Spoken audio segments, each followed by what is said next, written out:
troisième débat sur Boursorama. On vous parle de Vivatech 2026, plus grand salon européen de la tech, qui revient donc à Paris jusqu'à samedi. C'est l'occasion de faire un petit bilan, puisque c'est la 10e édition de Vivatech. Est-ce que c'est un succès ou pas? Est-ce que c'est...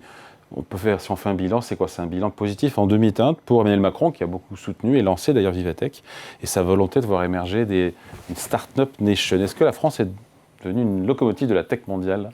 Ah non, pas du tout. Ce que je trouve frappant dans le discours et le message d'Emmanuel Macron, c'est que, justement, par rapport à ce qu'il racontait il y a 10 ans, il était en campagne électorale, hein, il a lancé sa campagne électorale pratiquement il y a 10 ans, oui. Et donc, il tenait des propos en disant je n'ai aucune nostalgie des cheminées qui fument, nous allons faire la Startup Nation, le monde qui vient sera une société dans laquelle on passera de la logique employeur-employé à la logique client-fournisseur, ouais. Et il magnifiait Singapour et Israël, dont la part de la production industrielle n'arrête pas de reculer à grande vitesse dans le PIB. Il annonçait qu'elle allait être une nouvelle Californie, qui est devenue effectivement la troisième économie mondiale. La Californie, si on l'isolait et tout ça, avec un tiers de l'effort de recherche et développement américain se fait en Californie.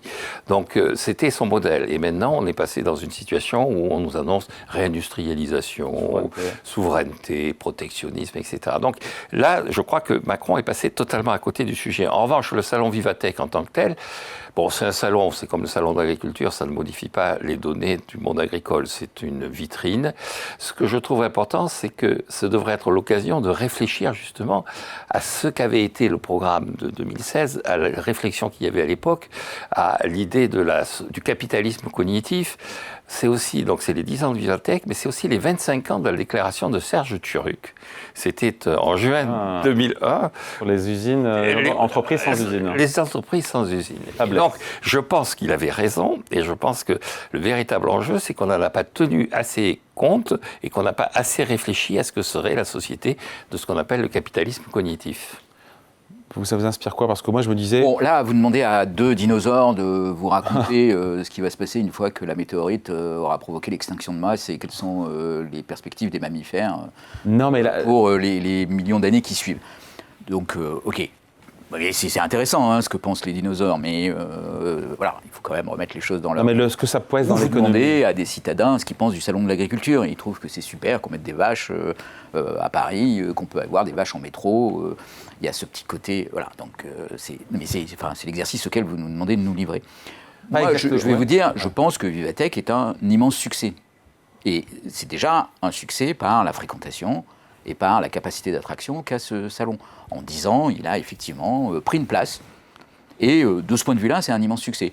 Et je pense, mais encore une fois, c'est vraiment un point de vue extérieur, que c'est plutôt bien qu'il y ait un endroit où on parle de start-up, on parle de financement, on cherche à faire émerger un écosystème du financement des start-up, qu'on s'intéresse à la technologie. Alors on peut s'en moquer, on peut dire... mais c'est la grenouille qui se prend pour un bœuf, bon, on ne sait pas de quoi on parle, voilà. Mais je pense que c'est un immense succès. Après, cet immense succès, et l'édition de cette année, elle est marquée, elle est bousculée par l'émergence de l'intelligence artificielle, de la technologie militaire, qui devient la bouée de sauvetage de l'industrie européenne. Alors, on peut s'en réjouir, mais on peut aussi quand même s'interroger sur ce que ça va produire en termes de bien-être derrière. Bon, OK. La sécurité. Oui, la sécurité. Mais bon, la sécurité en même temps... C'est la première des libertés, la sécurité. La première des libertés, c'est la sécurité, mais il y a d'autres moyens on peut imaginer qu'il y ait d'autres moyens pour avoir la sécurité que de dépenser 5% de son PIB dans la sécurité. Par exemple, être en paix et ne pas avoir besoin de dépenser 5% de son PIB, c'est mieux. Quand on n'a pas le choix, on n'a pas le choix. Il faut être plusieurs. Ouais. Non, mais bien sûr. Non, mais dire ça, pour vous dire que produire la sécurité, c'est pas juste... mais sur l'impact, comme produire de la santé. Non, mais on voit bien, effectivement. Okay, mais... Xavier dit, je suis dinosaure, je ne sais pas ce qui va se passer. Je ne parlais pas que de moi. Oui, mais moi aussi, encore plus. Encore plus. Encore plus. Mais ce que je voulais effectivement, dire, en fait. je pense quand même qu'il y a quand même deux choses qui sont... mais là, Jean-Marc verse dans l'onanisme. Oui. À nouveau. Tout le monde pratique l'onanisme. Donc, ce que je pense, c'est qu'effectivement, ce qui est le plus frappant, c'est le fait qu'on n'a pas réfléchi à ce que disait Turuc, on n'a pas réfléchi à ce que préparaient effectivement un certain nombre de gens convergents autour de cette notion de capitalisme cognitif. Et la deuxième chose, c'est quand même la régression intellectuelle de nos dirigeants au travers de ce discours sur la souveraineté. C'est-à-dire qu'au nom de la souveraineté, de la menace, notamment militaire, on est en train de défendre concrètement des politiques réactionnaires protectionniste, avec une vision de l'industrie qui est une vision qui ne correspond pas à ce que doit être l'industrie de demain. Oui, mais sur l'industrie de demain, la French Tech, aujourd'hui, la French Tech, quand on voit, c'est 450 000 emplois directs en France, 1 million d'emplois, quand on regarde les emplois indirects, via 18 000 startups. On se dit que ça commence quand même à peser. Je veux dire, c'est pas un truc, non, mais, machin. Bon, après, oui, mais c'est nécessairement ça va peser. Je veux dire, c'est un peu de communication. À une époque, l'industrie automobile comptait les moniteurs d'auto-école dans l'emploi indirect de l'industrie automobile. Donc, je veux dire, il faut un peu se méfier de cette notion d'emploi indirect. On gonfle la statistique, et si on prenait toutes les industries et qu'on regardait tous les emplois indirects qu'elles génèrent, on se rendrait compte qu'on a 10 fois le nombre d'emplois par rapport à la population. Hein. Donc, bon, ok. Mais je veux dire, je pense que ça fait partie des succès qu'on peut mettre au crédit de Vivatech, de Choose France, et d'une politique qui a quand même été menée par Macron, qui a fait sortir un peu des geeks et d'une aimable masturbation que des jeunes peuvent avoir. Décidément, l'onanisme est très présent dans ce débat. Mais là, je ne vais pas parler d'onanisme, je parle vraiment de masturbation. Et donc, bon, voilà, et ça l'a fait un peu sortir pour en faire quelque chose qui peut être une activité économique, un business, créateur d'emplois, créateur d'innovation. Voilà, après, bien sûr, on va plaquer dessus tous les défauts de l'époque et toutes les illusions de l'époque et toutes les insuffisances de l'époque. Mais honnêtement, je pense que la France aujourd'hui, elle est mieux avec Vivatech que sans Vivatech. On peut dire ça. Avec des jeunes pousses qui n'ont...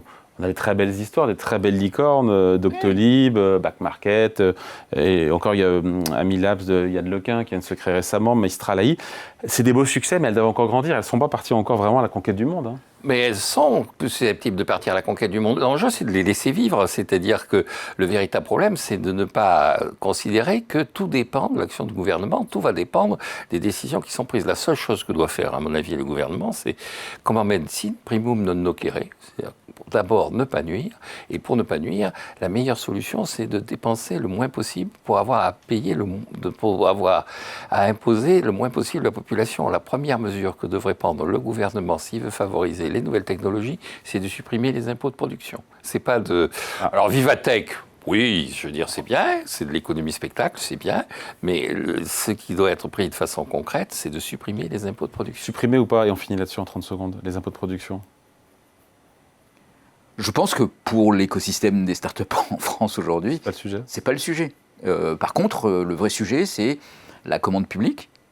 Le vrai sujet, c'est, on parlait de Doctolib, enfin vous parliez de Doctolib, c'est la question de où sont localisées les données, est-ce qu'on a un écosystème qui permet de garantir les droits individuels aujourd'hui, de la il n'est pas pro-business. Possible. Il n'est pas pro-business, parce non, mais si, je suis complètement pro-business. Doctolib, ça ne repose pas sur la commande publique. Non, mais enfin, ça repose un tout petit peu sur la commande publique, au sens où c'est le système qu'utilise aujourd'hui l'ensemble du système médical pour organiser les rendez-vous médicaux, et donc ça a quand même un peu à voir avec la sécurité sociale et avec l'écosystème qu'il y a derrière. Et d'ailleurs, tout repose sur la commande publique. Doctolib est une source d'économie de gestion, et qui a fait faire des progrès au système, et qui est une pépite qui fonctionne sur cet écosystème, c'est-à-dire... Mais c'est une pépite qui fonctionne, qui ne gagne pas encore de l'argent, et dont, effectivement, une partie quand même de la vie est quand même rythmée autour de la fiscalité. Et demain, pour Doctolib, l'enjeu essentiel, c'est la sécurité des données de santé, c'est la possibilité de faire circuler ces informations de la façon la plus fluide et la plus efficace et la plus économique possible entre tous les acteurs, pour garantir à la fois l'efficacité des soins, mais aussi pour garantir que la dépense est la plus faible possible pour le meilleur résultat possible. C'est ça, je veux dire, ce genre d'éléments. Mais tout ça, ça doit être aussi fait dans l'absolue garantie des droits des citoyens, de leurs données personnelles. Et c'est ça la souveraineté aujourd'hui. C'est pas la part de l'industrie dans le PIB. C'est ça. Est-ce que les droits premiers des citoyens en matière de sécurité de leurs données, de vie privée, sont garantis? Ou est-ce que vos données médicales sont utilisées, on ne sait où, on ne sait pas par qui voilà. Le mot de la fin en 15 secondes. Oui, je suis d'accord avec lui. La souveraineté, ce n'est pas de mesurer la part de l'industrie dans le PIB, mais c'est effectivement de faire en sorte que la liberté individuelle ne soit pas réduite, ne soit pas touchée par le développement des nouvelles technologies. Allez, merci à tous les deux. Jean-Marc Daniel d'un côté, économiste et Vivatech, et professeur émérite donc à la SCP Business School, merci. Et merci également à Xavier Timbaud. Merci Xavier, directeur de l'OFCE. Merci David, merci Jean-Marc. Et on a réussi à pas se fâcher. Moi j'aime bien ce petit binôme-là, on va le revoir. C'est évidemment, il y a du replay dès 14h pour tout voir et tout revoir sur Boursorama. Et Corama revient lundi à partir de midi. Très bon week-end.